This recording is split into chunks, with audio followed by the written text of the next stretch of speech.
పరమపూజ్య చిన్నజీరి గారు ఈ ఆమ్నాయ పీఠాల నాలుగిటిని కూడా ఆదిశంకరాచార్యులు ప్రతిష్ఠ చేయలేదు, ఆయన ఏర్పాటు చేయలేదని ఒక వివాదాస్పదమైన వాక్యాలను చేశారు.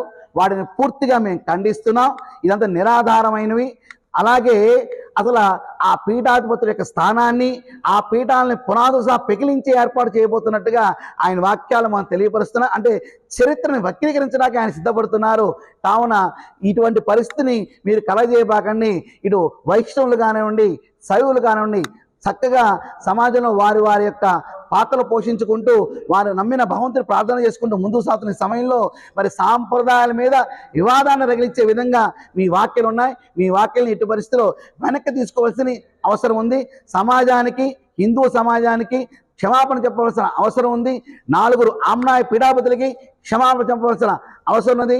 అప్పటి వరకు కూడా మేము మీ మీద పోరాటం చేస్తామని చెప్పేసి మీడియా మాధ్యమం ద్వారా మేము తెలియపరుస్తున్నాం.